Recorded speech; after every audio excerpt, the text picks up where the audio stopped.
Hello guys, स्वागत है आपका फिर से एक बार समाधान स्टडी चैनल।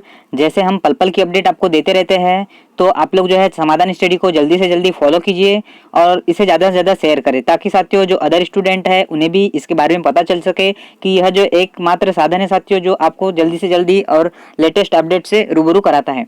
तो हम साथियों आज कवर करेंगे फिजिक्स की इंपॉर्टेंट क्वेश्चन, जो हमारी इंपॉर्टेंट क्लासेस है, तो आप सभी क्लासेस को ज्वाइन कीजिएगा। तो चलते हैं हम लोग आज की यह फिजिक्स की क्लास के ऊपर, जो आपको पीएटी, पीएमटी और अदर एग्जाम जैसी जीएनटी जितने भी साथियों एग्जाम है अभी आगामी आपके, उनके लिए महत्वपूर्ण फिजिक्स के क्वेश्चन हम आप कवर अप कर रहे हैं, और आपको केमिस्ट्री के भी क्वेश्चन हम लोग कवर अप कराते हैं। तो वो भी क्लास आप लोग ज्वाइन कीजिएगा, जिसमें आपको साथियों बिल्कुल मजा आएगा और आप लोग ज़्यादा से ज़्यादा इसे शेयर करें। अब चलते हैं क्वेश्चन की ओर। मैंने आपको यह कल क्वेश्चन दिया था, कॉस्मिक किरणों के संबंध में निम्न कथनों में से कौन सा कथन सही नहीं है। तो जो इसमें सही नहीं है वह है वे विद्युत चुंबकीय तरंगे होते हैं, जो इसमें गलत है। तो बहुत से कमेंट्स आए मुझे और बिल्कुल आप सभी ने सही प्रयास किया था अपना। चलिए अगले क्वेश्चन की ओर बढ़ती हुई, अगला क्वेश्चन आपके सामने है, पराश्रव्य तरंगे उत्पन्न करने के लिए किसे प्रयोग किया जाता है। लघु लोह चुंबकीय पदार्थ, लोह चुंबकीय पदार्थ, दाब विद्युत पदार्थ, ताप विद्युत पदार्थ। तो गाइस बिल्कुल आंसर करेंगे, तो बिल्कुल आपने किया है ऑप्शन नंबर डी, तो बिल्कुल सही प्रयास किया है, ताप विद्युत पदार्थ। तो ऐसे ही आपको कमेंट्स कीजिएगा और आप लोग बिल्कुल सही आंसर करते जा रहे हैं। बढ़ता हूं मैं लोग नेक्स्ट क्वेश्चन की ओर। पराश्रव्य वे ध्वनियां है जिसमें आवृत्ति होती है 10,000 हर्ट्ज से कम, 20,000 हर्ट्ज से अधिक, 1,000 हर्ट्ज के बराबर, उपरोक्त में से कोई नहीं। तो इसका राइट आंसर होगा, मैं आपको बता दूं, इसका राइट आंसर होगा 20,000 हर्ट्ज से अधिक। क्या होगा इसका राइट आंसर? 20,000 हर्ट्ज से अधिक इसका राइट आंसर होगा। इसे आप लोग नोट डाउन कीजिएगा, इंपॉर्टेंट क्वेश्चन है, बार बार एग्जामों में पूछा जाने वाला क्वेश्चन है। चलिए आगे बढ़ते हैं नेक्स्ट क्वेश्चन की ओर। नेक्स्ट क्वेश्चन आपकी स्क्रीन पर है, ध्वनि तरंगे नहीं चल सकती। जैसा कि मैंने बताया आपको, जो ध्वनि तरंगे नहीं चल सकती वह निर्वात में नहीं चल सकती है। अगला क्वेश्चन है आपके सामने, ध्वनि तरंगे केवल ठोस के माध्यम से चलती है, निर्वात में चल सकती है, केवल गैसों में चल सकती है, ठोस द्रव दोनों ही में चल सकती है। बिल्कुल साथियों, ठोस द्रव और गैस दोनों में चल सकती है यह। अगले क्वेश्चन है आपके लिए, ध्वनि का वेग महत्तम है। जो ध्वनि का वेग महत्तम है, तो मैं आपको इसका राइट आंसर बताऊंगा कि ध्वनि का जो वेग है किसमें महत्तम है। तो यह जो है ध्वनि का वेग महत्तम है। तो चलिए क्वेश्चन है साथियों, धातु में, निर्वात में, द्रव में या एयर में। तो इसका राइट आंसर होगा, क्या होगा साथियों? इसका राइट आंसर होगा मेटल में। क्या होगा? मेटल में। चलिए नोट डाउन कीजिएगा, इंपॉर्टेंट क्वेश्चन है, जैसे कि मैं बार बार कहता हूँ बिल्कुल इंपॉर्टेंट क्वेश्चन है। आपको क्लासेस को बिल्कुल सभी विद्यार्थियों को शेयर करना है।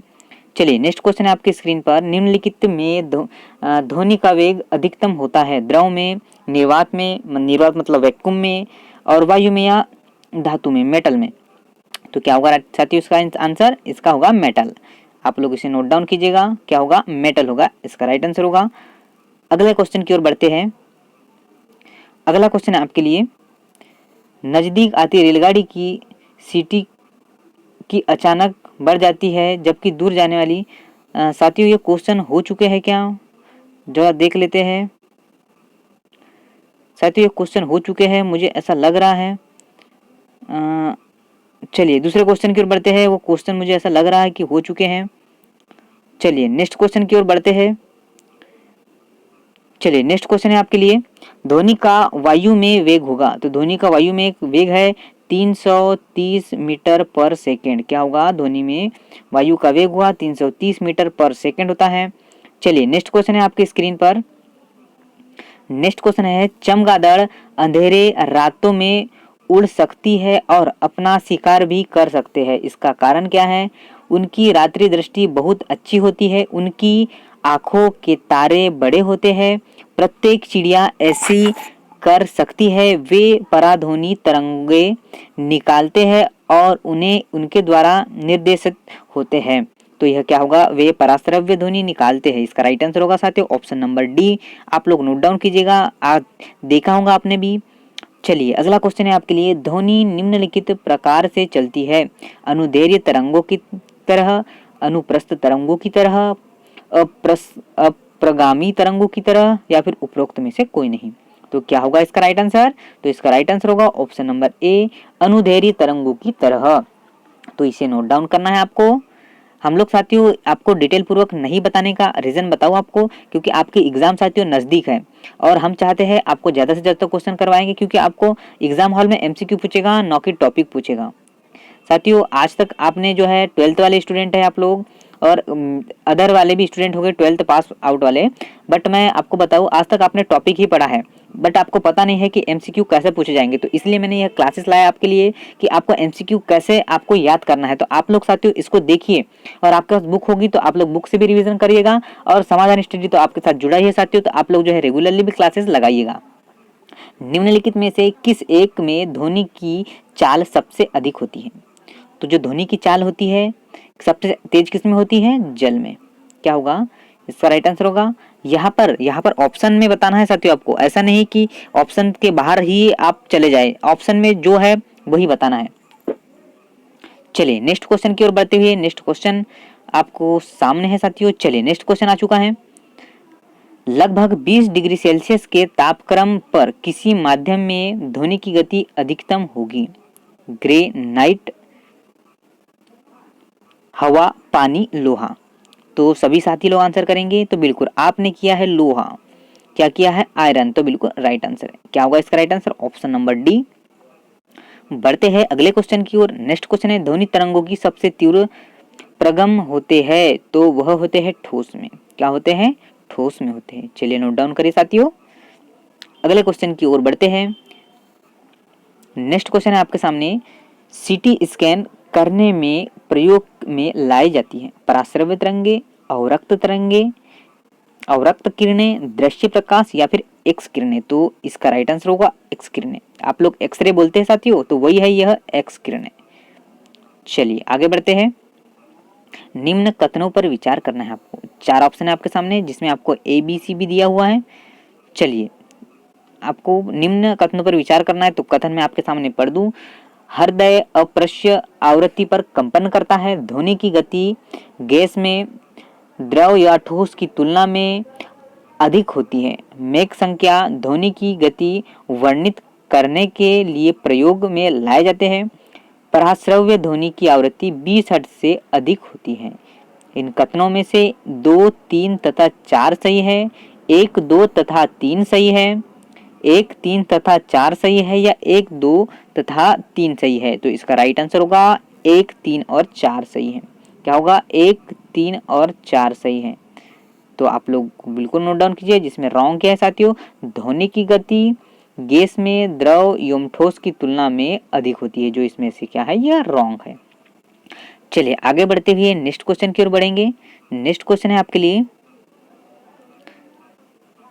पराश्रव्य तरंगे 20 हर्ट्ज से कम आवृत्ति वाली विद्युत चुंबकीय तरंगे हैं।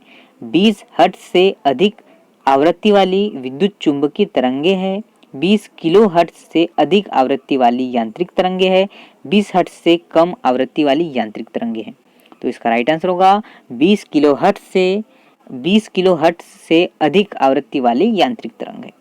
तो साथियों बिल्कुल एग्जैक्ट राइट आंसर है यह। अगले क्वेश्चन की ओर बढ़ते हैं। मानव कान निम्न में से किस आवृत्ति से अधिक आवृत्ति वाली ध्वनि को सुन नहीं सकते? 5000 चक्र पर सेकेंड, 20,000 चक्र पर सेकेंड, 12,000 चक्र पर सेकेंड, और ऑप्शन नंबर डी है साथियों 10,000 चक्र पर सेकेंड। तो इसका राइट आंसर होगा 20,000 चक्र पर सेकेंड। क्या होगा? 20,000 चक्र पर सेकेंड। चलिए अगला क्वेश्चन है आपके लिए। बिल्कुल साथियों मजा आएगा आपको, आप लोग जो है अंत तक देखिएगा सभी क्लासेस को। चलिए पराश्रव्य तरंगों के बारे में निम्न कथन पर विचार कीजिए। चलिए फिर से 4 कथन है आपके लिए। ये कीड़ों को नष्ट करती है, ये कपड़ों से धूल हटाकर उन्हें साफ करती है, इनका उपयोग बीमारियों के उपचार के लिए किया जाता है, ये स्वचालित दवाइयों में नियंत्रित करती है। तो क्या होगा इसका राइट आंसर?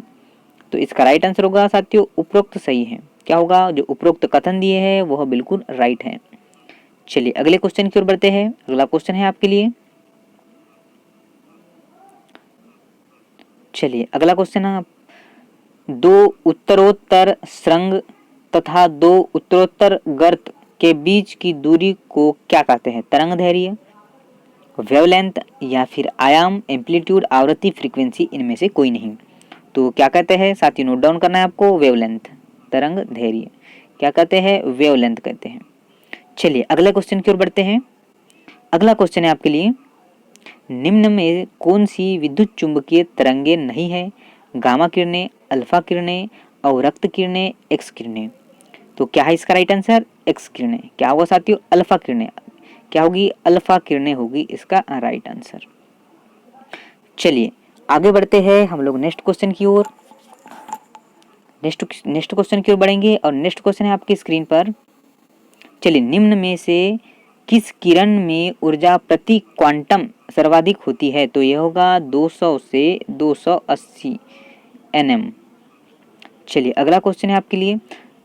नेक्स्ट क्वेश्चन है साथियों आपके लिए, म्यूजिक कॉन्स्टेंट्स के लिए हाल की दीवारों को ध्वनि प्रेषित करना चाहिए, ध्वनि को बढ़ाना चाहिए, ध्वनि को परिवर्तित करना चाहिए, ध्वनि को अवशोषण करना चाहिए।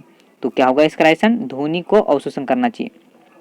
देखा होगा ना आपको, बंद हॉल में जब पढ़ाया जाता है तो वहां पर ध्वनि का अवशोषण होने के लिए साथियों यहाँ पर दीवारों के ऊपर पेंट या माइका लगाया जाता है। चलिए बढ़ते हैं हम लोग अगले क्वेश्चन की ओर। अंत तक आपको बने रहना है साथियों, मजा बिल्कुल आएगा आपको। नेक्स्ट क्वेश्चन है आपके सामने, एक जैव पद्धति जिसमें पराश्रव्य ध्वनि का उपयोग किया जाता है, जीसीजी, सोनोग्राफी, ईसीजी, एक्सरे, एक जैविक पद्धति। तो चलिए आपको बताना है, सभी लोग कमेंट्स करें। चलिए बिल्कुल बेहतरीन प्रयास किया आप सभी साथियों ने। तो इसका राइट आंसर क्या होगा? ईसीजी। क्या होगा इसका राइट आंसर? ईसीजी होगा। चलिए नेक्स्ट क्वेश्चन की ओर बढ़ते हैं। नेक्स्ट क्वेश्चन है आपके लिए, तंतु प्रकाशिकी संचार में संकेत किस रूप में प्रवाहित होता है? रेडियो तरंग, प्रकाश तरंग, सूक्ष्म तरंग, विद्युत तरंग। तो क्या होगा इसका राइट आंसर? प्रकाश तरंग। क्या होगा साथियों इसका राइट आंसर? प्रकाश तरंग होगा इसका राइट आंसर। चलिए अगला क्वेश्चन है आपके लिए, निम्न में से कौन सा कथन सत्य है? नैनोकण द्वारा 60 डीबी तक कम ध्वनि सुनाई देती है, नैनोकण द्वारा 120 डेसिबल तक कम ध्वनि सुनाई देती है, नैनोकण सिलिका के केवल एक नैनोकण का बना होता है, नैनोकण रजत मतलब चांदी के केवल एक नैनोकण का बना होता है। तो सभी विद्यार्थी कमेंट्स करें। तो बिल्कुल आपने किया है ऑप्शन नंबर फर्स्ट, तो बिल्कुल राइट आंसर है। नैनोकर्ण द्वारा 60 डेसिबल तक कम ध्वनि सुनाई देती है। चलिए वेरी गुड साथियों, बिल्कुल सही आंसर कर रहे हैं आप सभी साथी लोग। निम्नलिखित में से किस में ऋणात्मक आवेश होता है? अल्फा कण, एक्स किरणें, बीटा कण या गामा कण। तो क्या होगा इसका right answer? Option number C beta कण। क्या होगा? बीटा कण होगा इसका राइट आंसर। चलिए अगले क्वेश्चन की ओर बढ़ते हैं। अगला क्वेश्चन है आपके लिए,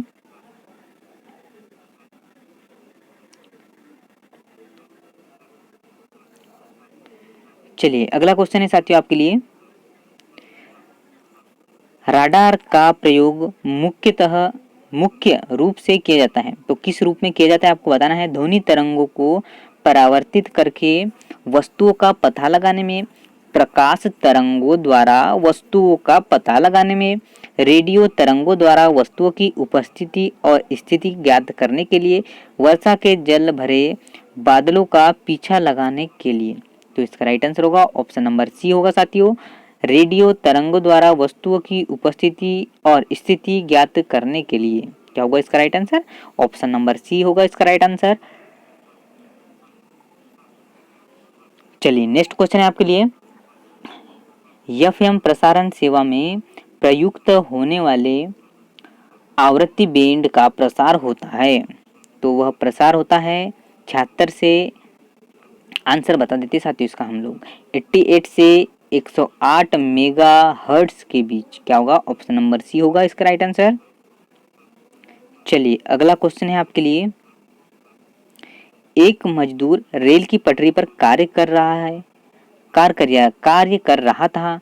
एक लड़का कुछ दूरी पर अपने कान पटरियों पर रखकर जब मजदूर द्वारा दी जाने वाली हथौड़ी की आवाज को सुनता है तो उसे 2 बार आवाजें सुनाई देती है। इसका आपको रीजन बताना है। ध्वनि का वेग ध्वनि का वेग वायु में इस्पात की अपेक्षाकृत अधिक होता है। ध्वनि का वेग इस्पात में वायु की अपेक्षा अधिक होता है। ध्वनि तरंगे रेल की पटरियों के बीच परावर्तित होती है। उसके कान ध्वनि से भिन्न दूरी तक पर है। तो इसका राइट आंसर होगा ध्वनि का वेग इस्पात में वायु की अपेक्षा अधिक होता है। तो बिल्कुल साथियों आपको नोट डाउन करना है। चलिए अगला क्वेश्चन है, एक्स किरणें का तरंगदैर्घ्य लगभग होता है 1.0 एंगस्ट्रॉन। क्या होगा? एंगस्ट्रॉन। चलिए अगला क्वेश्चन है आपके लिए। अगला क्वेश्चन है, निम्न में से किसकी तरंग लंबाई सबसे अधिक होती है? एक्स किरणें, इंफ्रारेड, दृश्य गोचर प्रकाश, रेडियो तरंगे। तो इसका राइट आंसर होगा ऑप्शन नंबर डी, रेडियो तरंगे। क्या होगा इसका राइट आंसर? रेडियो तरंगे। निम्न में से कौन सी यांत्रिक तरंगे है? एक्स किरणें, रेडियो, प्रकाश या ऑप्शन नंबर डी है साथियों आपके लिए ध्वनि तरंगे। तो क्या होगा इसका राइट आंसर? ध्वनि तरंगे ही इसका राइट आंसर है। ऑप्शन नंबर डी इसका राइट आंसर है। चलिए अगला क्वेश्चन है आपके लिए, घटना जो ध्वनि तरंगे में नहीं होती है, व्यतिकरण, परावर्तन, विवर्तन या फिर ध्रुवण। तो इसका राइट आंसर होगा ऑप्शन नंबर डी, ध्रुवण। क्या होगा इसका राइट आंसर? ध्रुवण इसका राइट आंसर है। चलिए अगला क्वेश्चन है आपके लिए, निम्न में से कौन सा कथन एक्स किरणों के लिए सत्य नहीं है? आपको नहीं है चुनना है। जैसे कि मैं बार बार आपको कहता हूँ साथियों कि आपको क्वेश्चनों को 2 बार पढ़ना है। आप लोग क्या करते हैं, जल्दी जल्दी में क्वेश्चन को 1 बार पढ़ते हैं और गलती कर देते हैं, जिसमें आप लोग है नहीं को भूल जाते और है में तो साथियों 3 ऑप्शन यहाँ सेम है। ऐसी गलती आपको नहीं करना है। तो चलिए इसका मैं आपको आंसर बता दूं, तो इसका राइट आंसर होगा ऑप्शन नंबर सी, जो इससे सम्मिलित नहीं है। एक्स किरण में विद्युत और चुंबकीय क्षेत्र होते हैं। बिल्कुल यह रॉन्ग है, मतलब ये गलत है साथियों। तो बिल्कुल जो तीनों दिए हैं वह बिल्कुल सत्य है। ठीक है, तो सत्य कौन सा है? एक्स किरणें परमाणु में भीतरी इलेक्ट्रॉनों के ऊर्जा परिवर्तन से उत्पन्न होती है। एक्स किरणें बहुत छोटे तरंगदैर्घ्य का विद्युत चुंबकीय किरण है। एक्स-रे नलिका में आपती इलेक्ट्रॉन की संपूर्ण ऊर्जा एक्स किरणें में परिवर्तित होती है। चलिए अगला क्वेश्चन है आपके लिए, 2 प्रकाश तरंगें परस्पर संबंध बताती है यदि उसमें आवृत्तियां समान होती हो, आयाम समान हो, तरंगदैर्घ्य समान हो, कालांतर समान हो। तो इसका राइट आंसर क्या होगा? कालांतर समान हो। तो इसका राइट आंसर होगा ऑप्शन नंबर डी। चलिए आगे बढ़ते हैं नेक्स्ट क्वेश्चन की ओर। नेक्स्ट क्वेश्चन आपके लिए, एक रेडियो स्टेशन से 30 मीटर बैंड पर प्रसारण प्राप्त होता है। इस स्टेशन द्वारा प्रेषित वाहक तरंगों की आवृत्ति है 100 किलोहर्ट्ज, 10 किलोहर्ट्ज, 10 मेगाहर्ट्ज या 100 मेगाहर्ट्ज। तो इसका राइट आंसर होगा 10 मेगाहर्ट्ज। क्या होगा? 10 मेगाहर्ट्ज। चलिए, सूक्ष्म तरंग ओवन किस प्रकार की तरंग का प्रयोग होता है? तो आपको बताना है। तो इसका राइट आंसर मैं बता दूं आपको, इसका राइट आंसर होगा अदृश्य परिसर की लघु तरंगदैर्घ्य वाली तरंग का। तो ऑप्शन नंबर डी इसका राइट आंसर है। चलिए अब साथियों मैं आपको एक होमवर्क दूंगा, आपको उसका कमेंट्स करके आपको उसका राइट आंसर बताना है। इसका मैं आंसर आपको कल बताऊंगा, तो आपको उसका मुझे आंसर करके बताना है। तो चलिए क्वेश्चन है आपके लिए होमवर्क। क्या साथियों? होमवर्क है आपके लिए, आपको इसका कमेंट्स करके कमेंट्स बॉक्स में अपना आंसर बताना है। साथियों आपको कमेंट्स करना अनिवार्य है। आप लोग समाधान हिस्ट्री से पढ़ रहे हैं तो आपको कमेंट्स करना अनिवार्य है। चलिए इसका आपको मुझे कमेंट्स करके ही आंसर बताना है। निम्नलिखित में से किस तरंगों को ध्रुवीकृत नहीं किया जा सकता? रेडियो तरंगे, ध्वनि तरंगे, पराबैंगनी किरणें या फिर एक्स किरणें। तो साथियों इसे मुझे कमेंट्स करके बताना है। तो आप मुझे कमेंट्स कीजिए और सेशन कैसा लगा ये भी मुझे कमेंट्स करना है आपको। तो साथियों इसी के साथ मैं आज का यह सेशन यहीं पे समाप्त करूँगा और अच्छे अच्छे कमेंट्स आपको करना है और अच्छे अच्छे वीडियो फिर से मैं आपके लिए लाता रहूँगा और रेगुलरली आपके लिए क्लासेस बिल्कुल अटेंड करना है। आप केमिस्ट्री की क्लासेस भी थोड़ी देर बाद हम लोग जो है अपलोड कर देंगे, तो आप सभी लोग जो है उसे भी ज्वाइन कर लीजिएगा। और आप सभी साथियों से चाहूँगा कि आप लोग ज़्यादा से ज़्यादा क्लासेस को शेयर करें ताकि अदर जो स्टूडेंट हैं वो उन्हें भी इसका बेनिफिट मिल जाए। तो इसी के साथ मैं आज का यह सेशन समाप्त करूँगा। मिलूँगा आपको नेक्स्ट वीडियो में, तब तक के लिए अलविदा लेते हैं। जय हिंद, जय भारत।